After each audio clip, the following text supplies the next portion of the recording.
Sailors spoke of many terrors at sea, storms, monsters, and shipwrecks, but none chilled them more than a sound that came on moonless nights. It was not thunder nor the crashing of waves.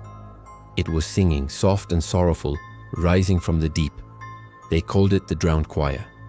A hymn sung not by the living but by the dead. Each note carried sorrow, each harmony bound by tragedy, and those who heard it were rarely seen again. The first tale comes from 1692 aboard the merchant ship St. Helena. Sailors on the night watch swore they heard voices drifting across the sea. At first it was faint, like wind through the rigging, but soon the song grew clear, too human to be mistaken. Captain Rourke ordered silence so all could hear. The men stood frozen, their faces pale in the lantern glow. The hymn rose from below, a weeping harmony of many voices. One sailor whispered, "They're calling us." Then without warning, a man stepped over the rail.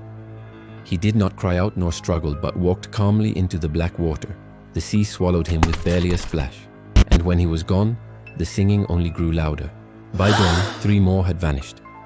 Each claimed by the song, their eyes glazed and hollow. The crew begged the captain to flee the cursed waters, but no matter the course, the hymn followed them. The St. Helena was never seen again. Wreckage washed up months later, but no bodies were found. Fishermen claimed they heard voices in the wind that night. Not screams, but hymns, endless and mournful. Legends grew that the choir was born from shipwrecks. Every drowned sailor added his voice to the song. The more that perished, the stronger the chorus became, and in time the sea itself seemed to sing. In 1703, a priest named Father Benoit tried to banish the voices. He rowed out alone, clutching a crucifix, chanting prayers over the waves. Witnesses on shore said the sea went still, as if listening. Then the hymn rose up louder than his prayers. The water surged and his boat capsized. When it was pulled ashore, the crucifix was twisted and broken. Father Benoit's body was never recovered, but sailors swore they heard his voice join the choir. By 1721, maps marked the waters as cursed.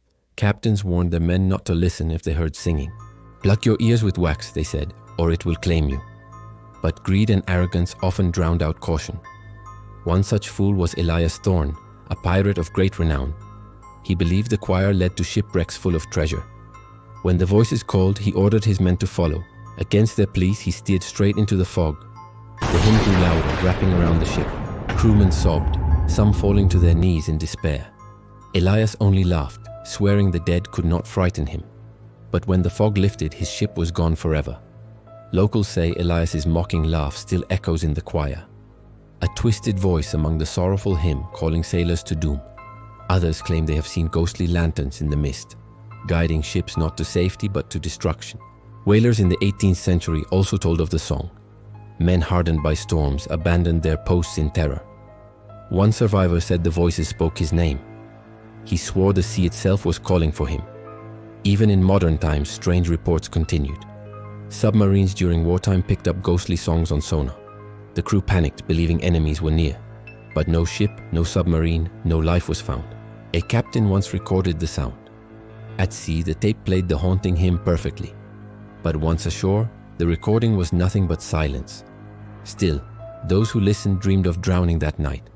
Scientists claim the voices are whales or shifting ice. But sailors shake their heads and refuse to believe. No whale sings in harmony, they say, and no ice calls you by name. Divers who enter the waters sometimes speak of whispers, words bubbling through their helmets, pulling them deeper. They surface trembling, unable to repeat what they heard, only muttering, "It wasn't sound, it was inside me." Some believe the choir is growing louder each century. So many ships have been lost, so many souls claimed. The hymn now echoes across storms and calms alike. It is no longer a secret, but a curse spreading wider. They say one day the sea itself will sing, not just in whispers, but in a chorus heard on every shore. And when that day comes, no man will resist. The whole world will drown in its song. Until then, sailors still pray before voyages. They beg not for calm seas, but for silence means safety and life may continue. But if the hymn begins, fate is sealed. The drowned choir is patient. It waits beneath the waves, eternal and hungry. Every voice it claims adds to the haunting hymn. And every ship is only another verse to be sung. Should you ever sail and hear hymns on the wind, do not listen, do not follow, do not sing. For the choir does not sing for the dead, it sings for the living, who will soon join them.